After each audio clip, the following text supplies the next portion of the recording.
Depuis une semaine, ils sont sur le pont. Jean-Noël Reich surveille le niveau du lac Saint-Point. Chaque été, à hauteur de ce barrage, le syndicat mixte des milieux aquatiques du Haut-Doubs effectue des lâchers d'eau réguliers pour alimenter le Doubs en aval. Mais cette année, cela ne suffit plus. Du coup, les vannes ont été ouvertes bien plus grand encore. C'est une ouverture de 40 cm sur une longue période comme ça. On n'a jamais lâché autant d'eau au niveau du lac. Et malgré cet effort, malgré ce débit qu'on arrive à donner en aval, on n'a pas réussi à maintenir de l'eau à Ville-du-Pont. Et c'est ce qui a conduit à cette situation dramatique qu'on déplore tous. Cette situation dramatique, c'est celle-ci. Des poissons sur le dos, faute de débit suffisant.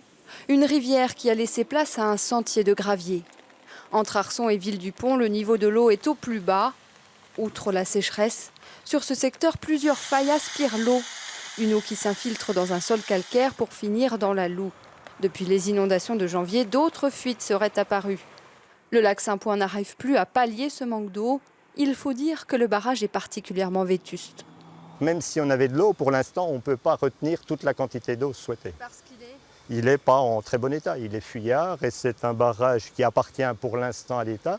Le SMAD assure la gestion gracieusement pour le compte de l'État. On fait au mieux. À plus long terme, il faudra trouver d'autres solutions car cette réserve naturelle est loin d'être inépuisable.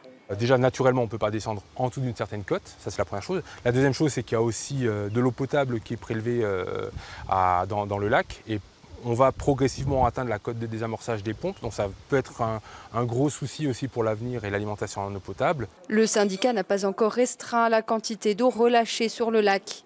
Sans précipitation dans les prochains jours, il y sera contraint. Une étude pour comprendre l'origine de l'assèchement rapide du Doubs est en cours.